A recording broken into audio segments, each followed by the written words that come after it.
Sir నిన్న సూర్యాపేటలో ఒక దారుణమైన హత్య జరిగింది సార్. ప్రేమించాడు అని చెప్పి ఒక యువకుడిని బందరాళ్లతో కొట్టి చంపేశారు. ఇది పరువు హత్యగా చిత్రీకరిస్తున్నారు. సో దీని గురించి చెప్పండి సార్. ఇది మరొక పరువు హత్యలు తెలంగాణలో బానే అవును జరుగుతుంటాయి. సార్. ఇదొక మరొక పరువు హత్య అని చెప్తున్నారు. అదేంటంటే ఆహ్, ముందు దీన్ని చెప్పుకొని ఓకే సార్. తర్వాత నేను అనలైజ్ చేస్తాను. ఇదేంటంటే సూర్యాపేట దగ్గర మామిర్లగూడ అనే ఊర్లో ఆహ్, వడ్లకొండ కృష్ణ అనే ఒక దళిత్ అబ్బాయి. దళిత్ అంటే మాల హ్మ్. ఆహ్, సామాజిక వర్గం. 30 ఏళ్ల అబ్బాయికి ఆ అబ్బాయి ఉంటున్నాడు. ఆ అబ్బాయి ఆల్రెడీ కొన్ని రకాల ల్యాండ్ పంచాయతీలు ఇట్లాంటి వాటిలో యాక్టివ్‌గా ఉంటున్నాడు. హ్మ్. కొన్ని హత్య కేసుల్లో కూడా నిందితుడని చెప్తున్నారు. హ్మ్. సో, అక్కడ ఆహ్, పిల్లల మర్రి అనే ఒక ఊరుంది. దీంట్లో పిల్లల మర్రి అంటే ఈ సూర్యాపేటలోనే ఒక ఏరియా. హ్మ్. ఆ ఏరియాలో కోట్ల నవీన్ అనే ఒక గౌడ కులం వాళ్ళది బీసీ. ఈ అబ్బాయి కొద్దిగా నాయకుడిగా ఎదగాలని ఒక తపన ఉంది అబ్బాయికి. ఆ అబ్బాయి చాలామందిని తన అనుచరులుగా మార్చుకొని అతను కొంత హల్చల్ హ్మ్. చేస్తున్నాడు. అతను ఈ కృష్ణ ఈ నవీన్ అనే గౌడ అబ్బాయి కృష్ణ అనే మాల అబ్బాయిని తన అనుచరుడిగా పెట్టుకొని హ్మ్. యాక్టివ్‌గా ఉంటాడు కాబట్టి పంచాయతీలు చేయడం ఇవన్నీ తిరుగుతున్నాడు. Okay sir. ఈ క్రమంలో ఈ నవీన్‌కి ఒక భార్గవి అనే చెల్లెలుంది. సో, ఈ కృష్ణ బాగుంటాడు. డైనమిక్‌గా ఉంటాడు. అలాగా ఈ అమ్మాయితో పరిచయమైంది. మెల్లగా వీళ్ళిద్దరూ లవ్‌లోకి పడ్డారు. ఈ విషయం తెలిసిపోయింది. హ్మ్. సో, తెలిసిపోయినాక ఈ నవీన్ గాని, వాళ్ళ ఇంట్లో వాళ్ళు గాని హెచ్చరించారు. ఎవరిని? హ్మ్. కృష్ణని. కృష్ణని, ఆ అమ్మాయిని ఇద్దరిని హ్మ్. గూడా హెచ్చరించారు. మీరు ఇది మానుకోండి అని చెప్పారు. వీళ్ళు లేదు మేమిద్దరం సీరియస్ లవ్ మేము పెళ్లి చేసుకుంటాం అంటే వాళ్ళు ఒప్పుకోలేదు. హ్మ్. చివరికి ఏం చేశారంటే వాళ్ళిద్దరూ బయటికొచ్చి, ఆ అమ్మాయి గూడా బయటకొచ్చింది. ఈ అబ్బాయిల ఇంట్లో అయితే ఒప్పుకున్నారు. దాంతో వాళ్ళు ఆహ్, ఆహ్, కొంతమంది ఫ్రెండ్స్ సమూహం మధ్యలో పెళ్లి చేసుకున్నారు. హ్మ్. పెళ్లి చేసుకున్నాక అదే ఊర్లో సూర్యాపేటలోనే ఒక రెంట్‌కి హౌస్ తీసుకొని వాళ్ళిద్దరు కాపురం హ్మ్. ఉంటున్నారు. ఇది 6 నెలలకు ముందు జరిగింది. ఓకే ఈ సార్. 6 నెలలుగా ఉంటున్నారు. దాంతో ఈ నవీన్ కోపంతో రగిలిపోయాడు. నా కళ్ళ ముందే నా చెల్లెల్ని ఒక మాల హ్మ్. కుర్రవాడు పెళ్లి చేసుకొని, నా కళ్ళ ముందు కాపురం పెట్టి, అందరిని రెచ్చగొడుతూ తిరుగుతున్నారు. వీళ్ళని బతకనీయకూడదు అని ముఖ్యంగా ఆ అబ్బాయిని అనేది హ్మ్. ప్లాన్ యేసుకున్నాడు. అయితే ఈ క్రమంలో ఏందంటే బైరు నరేష్ అనే ఒకతను ఉన్నాడు. అతనితో కలిసి ఈ కృష్ణ ఇప్పటికి గూడా పంచాయతీలు అవి హ్మ్. చేస్తున్నాడు. ల్యాండ్ హ్మ్. పంచాయతీలు అవి చేస్తున్నారు వీళ్ళు. చేస్తున్న క్రమంలో మొన్న ఆదివారం సాయంత్రం 5 గంటలకి నరేష్ ఫోన్ చేశాడు. హ్మ్. ఎవరికి? కృష్ణకి. ఇట్లా ఒక పంచాయతీ ఉంది. నువ్వు ఆహ్, రా ఇక్కడికి అని చెప్పి వాళ్ళ వ్యవసాయ బావి ఉంది. అక్కడికి తీసుకెళ్ళారు. తీసుకెళ్ళిన తర్వాత ఈ అమ్మాయి ఫోన్ చేస్తే స్విచ్ ఆఫ్ వస్తుంది. దాంతో ఈ అమ్మాయి భార్గవి ఏం చేసిందంటే ఈ నరేష్‌కి ఫోన్ చేసింది. ఫోన్ చేసి ఇట్లా కృష్ణ నీ దగ్గరికి వచ్చాడు గదా! హ్మ్. ఏమయ్యాడంటే ఒక 10 నిమిషాల్లో ఫోన్ చేయిస్తాను ఓకే.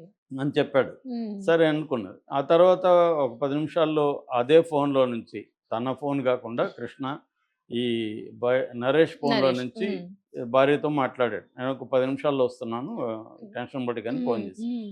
ఆ తర్వాత రాలేదు. 10 నిమిషాల్లో రాలేదు, గంటలో రాలేదు, 2 గంటల్లో రాలేదు. దాంతో ఈ అమ్మాయి కంగారు పడి ఎవరినో బంధువులు వాళ్ళని పట్టుకొని ఆహ్, వెతకడం మొదలుపెడితే హ్మ్. ఈ జనగామ పిల్లలమల్లి రూట్‌లో ఒక కెనాల్ ఉంది. ఆ కెనాల్ గట్టు ఉంది. ఆ గట్టు మీద శవం, అతని స్కూటరు ఉన్నాయి. హ్మ్. సో, దా బండరాయితో కొట్టి ఇచ్చేసినట్టుగా అనిపిస్తుంది. దాంతో వాళ్ళేమనుకున్నారంటే పోలీసులు వచ్చారు. పోలీసులు ఏమనుకున్నారంటే, ఈ అబ్బాయికి ఆల్రెడీ కొన్ని హత్య కేసుల్లో నిందితుడుగా ఉన్నాడు. హ్మ్. కేసులున్నాయి ఈ అబ్బాయి మీద. హ్మ్. ఏమన్నా పాత కక్షలతో చంపారేమో అనుకున్నారు. కానీ ఈ అమ్మాయి బయటకొచ్చి మీడియాతో కూడా మాట్లాడింది. పాత కక్షలు అదేం లేవు. అతన్ని చంపే కక్షలేమి లేవు. ఆ హత్య కేసులు గూడా అనవసరంగా పెట్టారు తప్ప, ఇతను ఎక్కడా గూడా అటువంటి క్రైమ్‌లో ఇన్వాల్వ్ అయిన హ్మ్. చరిత్ర లేదు. అందుకనే నేను అతన్ని లవ్ చేసి పెళ్లి చేసుకున్నాను. మా అన్న ఎప్పటినుంచో బెదిరిస్తున్నాడు. హ్మ్. నవీన్, మా అన్న, మా నాన్న, మా తమ్ముడు ముగ్గురు కలిసి చంపారు. ఈ బైరన్ నరేష్. ఈ నలుగురు కలిసే చంపారు అనేది ఆ అమ్మాయి ఆరోపిస్తుంది. ఇప్పుడు వీళ్ళు గూడా దీన్ని పరువు హత్య కింద నమోదు చేసుకున్నారు. ఈ అబ్బాయి ఎస్సీ కాబట్టి ఎస్సీ, ఎస్టీ అట్రాసిటీస్ కింద హ్మ్. కేసు నమోదు చేశారు. ఇందులో ఈ భార్గవి వాళ్ళ నాన్న సైదులు, అన్న నవీను, తమ్ముడు వంశీ, ఈ బైరు నరేష్. ఈ నలుగురి మీద ఇప్పుడు కేసు నమోదు చేశారు. హ్మ్. వాళ్ళని అరెస్ట్ చేసేదానికి సన్నాహాలు చేస్తున్నామని చెప్తున్నారు. సో ఇది బేసిక్గా జరిగిన, అంటే ఒక మామూలుగా ఎక్కువగా పౌర హత్యల్లో ఇండియాలో దళితులే ఎక్కువగా గురవుతుంటారు. ఒక బీసీ, ఒక అప్పర్ అవును సార్. కాస్టు, లేదా అప్పర్ కాస్ట్‌లో డిఫరెంట్ కాస్ట్‌లో ఒక కమ్మారెడ్డి లేకపోతే ఉమ్, కమ్మారాజు, ఈ లవ్ మ్యారేజుల్లో పెద్దగా జరగవు. ఇవి ఒక బీసీ, ఎస్సీ లేదా అప్పర్ కాస్టు, ఎస్సీ వాళ్ళ మధ్య పెళ్ళిళ్ళు ఉన్నప్పుడే ఇవి ఎక్కువగా జరుగుతాయి. అది కూడా మళ్ళీ జెండర్ కూడా ఉంది ఇక్కడ.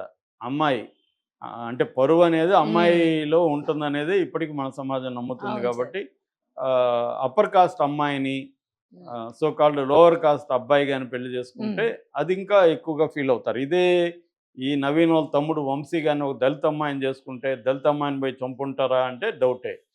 కాబట్టి ఇక్కడ అమ్మాయి అనేది పరువుకు సింబల్‌గా, ఫిమేల్ అనేది పరువు సింబల్‌గా మిగిలి ఉంటది. ఇంకొక అంశం ఏందంటే మామూలుగా పరువు హత్యలు జరిగితే అప్పర్ కాస్ట్ అని అనేస్తా ఉంటారు గానీ, గత కొంతకాలంగా డేటా గాని విశ్లేషిస్తే ఎక్కువగా బీసీలే చంపుతున్నారు. బీసీలే దాడులు చేస్తున్నారు దళితుల మీద. ఉమ్, ఎందుకంటే బీసీల అసర్షన్ కూడా పెరిగింది సమాజంలో. వాళ్ళు యాక్టివ్ అయ్యారు. దానివల్ల కూడా క్రైసిస్, కాన్ఫ్లిక్ట్ ఉమ్, అనేది పెరుగుతుంది. ఇక్కడ 2 రకాల ట్రెండ్ గమనించొచ్చు. ఒకటి ఇంటర్ కాస్ట్ అరేంజ్డ్ మ్యారేజ్‌లు పెరుగుతున్నాయి. ఉమ్, మన తెలుగు ఓకే రాష్ట్రాల్లో సార్. గూడా. ఉమ్, ఎందుకంటే అబ్బాయిలకి పెళ్ళిళ్ళు కావడం అనేది డిఫికల్ట్ అయిపోయింది. ఉమ్, అమ్మాయిలు దొరకట్లేదు. అందుకని కులం ఏదైనా పర్వాలేదురా బాబు! ముందు అసలు అమ్మాయి దొరికితే చాలనే స్థితికొచ్చారు. ఉమ్, అందుకని inter caste marriages, arranged marriages బాగా పెరుగుతున్నాయి ఒక పక్క. ఉమ్, మరోవైపు పరువు హత్యలు కూడా దేశంలో బలంగా పెరుగుతున్నాయి. సో, ఈ ట్రెండ్ గమనించొచ్చు. ఈ ట్రెండ్‌లో ఏందంటే అక్కడ వాలంటరీగా వచ్చినప్పుడు మళ్ళీ ఇంటర్ కాస్ట్ మ్యారేజ్‌లు కూడా బీసీలు వరకైతే ఓకే. అప్పర్ కాస్ట్ అయితే మరీ మంచిది ఉమ్, ఇంటర్ కాస్ట్‌లో గూడా. అంతేగాని దళితులుని పెళ్లి చేసుకోవడం అనేది జరగదు. ఇప్పుడు మనం మామూలుగా చిరంజీవి ఫ్యామిలీలో లేకపోతే నాగార్జున ఫ్యామిలీ ఇంకొక ఫ్యామిలీలో గూడా చూస్తున్నాం. అవును సార్. ఇక్కడేమవుతుందంటే ఒకటి అప్పర్ కాస్టు లేదా బీసీల వరకైతే వాళ్ళు ఉమ్, ఓకే. దళితుల పిల్లల్ని చేసుకున్నట్టుగా మనకి ఈ మధ్య దాఖలాలు లేవు. రెండవది ఎకనామిక్స్ ఇక్కడ ముందుకొస్తుంది. కాస్ట్ కంటే క్లాస్ క్లాస్. ముందుకొస్తుంది. ఉమ్, వీళ్ళందరూ పెళ్లి చేసుకున్న వాళ్ళందరూ కూడా వీళ్ళకంటే రిచ్‌గా ఉండడంలో, ఈక్వల్‌గా రిచ్‌గా ఉండడంలో ఉమ్, చూసి పెళ్ళిళ్ళు ఇప్పుడు నాగార్జున ఫ్యామిలీలో గానీ అందరిలో చూస్తే గూడా అమ్మాయిలు కొంత ఒకటి కాస్ట్ ఇప్పుడు ఉమ్, ఆ అబ్బాయి నాగ నాగ చైతన్య పెళ్లి చైతన్య. చేసుకున్న శోభిత శోభ్. ఆ ఉమ్, అమ్మాయి కాస్టు ఇది ఉంది. రెండోది ఎకనామిక్‌గా కూడా మరీ అంత బలహీనంగా కూడా లేరు. అవును సార్. మరీ వీక్‌గా లేరు. ఇవన్నీ చూసి చేసుకుంటున్నారు. కానీ ఇక్కడికొచ్చేసరికి మామూలు పీపుల్‌కొచ్చేసరికి సాధారణమైన ప్రజల్లో ఈ దళితుల్ని పెళ్లి చేసుకోవడం అనేది ప్రధానంగా ఇదిగా మారింది. మామూలుగా సోషియాలజిస్టులు 3 రకాల కల్చర్‌ల గురించి చెప్తుంటారు. ఒకటి um, honour culture, 2 dignity culture, 3 empathy culture అని. హానర్ కల్చర్ అనేది ఎక్కువగా ఫ్యూడల్ సమాజాల్లో బలంగా ఉంటుంది. అంటే హానర్ ఇంపార్టెంట్. పరువు కోసం వాళ్ళు ఏమన్నా చేస్తారు. ఉమ్, పరువు ప్రతిష్టలే ముఖ్యం. పరువు కోసం డబ్బులు పోగొట్టుకుంటారు, ఉమ్, ఆస్తులు పోగొట్టుకుంటారు. తమ కన్నపిల్లల ప్రాణాలు కూడా అవును సార్. అర్పించడానికి రెడీగా ఉంటారు. తమ ప్రాణాలు కూడా అర్పించడానికి ఈ ఉమ్, పరువు అనే కల్చర్ మీద ఈ సమాజం ఆధారపడి ఉంటది. రెండోది డిగ్నిటీ కల్చర్. డిగ్నిటీ కల్చర్ వచ్చేసరికి ఏందంటే ఇది అడ్వాన్స్డ్ సమాజాలు, వెస్టర్న్ సమాజాల్లో ఈ కల్చర్ ఎక్కువ ఉంటది. వ్యక్తికి ఇంపార్టెన్స్ ఇస్తారు. ఏదన్నా కాన్ఫ్లిక్ట్ వచ్చినా కూడా పరువు అనేది ఏమి ఉండదు వీళ్ళకి. దాన్ని ఆ విషయాన్ని రియలిస్టిక్‌గా డీల్ చేస్తారు. లీగల్‌గా డీల్ చేసుకుంటారు తప్ప చంపుకునేది అదేది ఉండదు. ఇక ఎంపథీ కల్చర్. ఎంపథీ కల్చర్ ఏందంటే తమ చుట్టూనే ఆలోచించరు. ఇతరులను కూడా అర్థం చేసుకోవడానికి ఎమోషనల్ కనెక్షన్ కోసం ట్రై చేస్తారు. వీళ్ళు కూడా కాన్ఫ్లిక్ట్‌ని ఇతరులతో మాట్లాడడం ద్వారా, వాళ్ళతో కమ్యూనికేషన్ జరపడం ద్వారా, ఉమ్, ఎమోషనల్ కనెక్షన్ ద్వారా పరిష్కరించుకోవడం జరుగుతుందనేది సోషియాలజిస్ట్ చెప్తారు. మన ఇండియన్ లాంటి దేశాల్లో ఇప్పటికి ప్రధానంగా హానర్ కల్చరే బలంగా ఉంటుంది. ఉమ్, ఆ మధ్య డీహెచ్ఆర్‌డి నెట్ అని Dalit human rights defenders network అని ఒక సంస్థ, అట్లాగే national council for women leaders అనే ఇంకొక సంస్థ, ఈ 2 కలిసి హానర్ కిల్లింగ్స్ మీద ఒక రీసెర్చ్ చేశాయి. దాదాపు ఒక 6, 7 రాష్ట్రాలు హర్యానా, గుజరాత్, బీహార్, రాజస్థాన్, తమిళనాడు, మహారాష్ట్ర, యూపీ, ఉమ్, ఉత్తరప్రదేశ్‌లో వాళ్ళు రీసెర్చ్ చేశారు. వాళ్ళు చెప్తున్నదేమంటే దీనిపైన సెపరేట్ చట్టం అనేది తీసుకురావాలి. సెపరేట్ చట్టం తీసుకురాలేదు ఇప్పటివరకు. యాక్చువల్‌గా లా కమిషను 2012లోనే ఈ హానర్ కిల్లింగ్స్ సెపరేట్‌గా చట్టం తీసుకురమ్మని అడిగింది.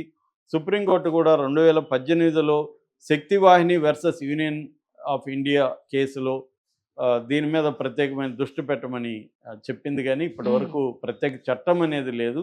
దానివల్ల కూడా ఇవి జరుగుతున్నాయి. సపరేట్ లీగల్ ఫ్రేమ్వర్క్ ఉండాలి, ఎడ్యుకేషన్ ఉండాలి, తర్వాత సమాజంలో అవేర్నెస్ క్రియేట్ చేయాలి కులానికి సంబంధించి.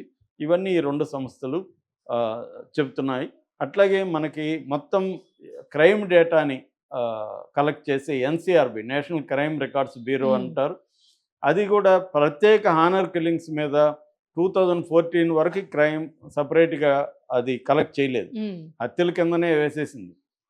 ఇప్పుడు కూడా పోలీస్ స్టేషన్లో ఇప్పుడు ఈ కేసు ఉంది, సపరేట్ హానర్ కిల్లింగ్ అనేది పెట్టరు వాళ్ళు. ఎందుకు పెట్టరంటే చట్టం ఏమి లేదు కాబట్టి వాళ్ళు హత్య అని పెడతారు, ఎస్సీ ఎస్టీ కింద పెట్టేస్తారు రేపు. అందుకని మన కరెక్ట్ డేటా కూడా హానర్ కిల్లింగ్స్ మీద లేదు. ఇట్లాగా ఇండిపెండెంట్ సంస్థలు రీసెర్చ్లో మాత్రమే చేస్తున్నారు తప్ప హానర్ కిల్లింగ్స్ మీద బలంగా లేదు. సో ఇది అంటే వ్యక్తులు, సమూహాలు వివిధ ఘర్షణలు ఎలా కాన్ఫ్లిక్ట్ని వాళ్ళ మధ్య ఉన్న సంఘర్షణ కావచ్చు, ఘర్షణ కావచ్చు, వైలెంట్ పరిష్కారాలు అంటే చంపేస్తే ఇప్పుడు వీడు పరువు, ఇప్పుడు మనకి తెలిసేది కాదు మామూలుగా అయితే. మనకు తెలుస్తుంది మన ద్వారా కొన్ని లక్షల వేల మందికి మన ఛానల్ ద్వారా తెలుస్తుంది. ఇప్పుడు ఆ నవీన్ అనే అబ్బాయి చంపాడు, అతని పరువు పోయింది కదా. ఇప్పుడు నిజానికి గమ్మునుంటే పరువు తెలిసేది కాదు, కానీ వాళ్ళకి ఇది ఉండదు, అటువంటి థింకింగ్ అనేది ఉండదు. రెండోది, మనం ఏదో ఒకటి చేసి చట్టం నుంచి బయటపడవచ్చు అనుకుంటారు. చంపేసిన తర్వాత డబ్బులు మేనేజ్ చేసుకొని ఈ వ్యవస్థల్ని, లీగల్ సిస్టమ్ని మేనేజ్ చేయొచ్చు అనే ఒక ధైర్యం కూడా వీళ్ళకి ఉంటుంది.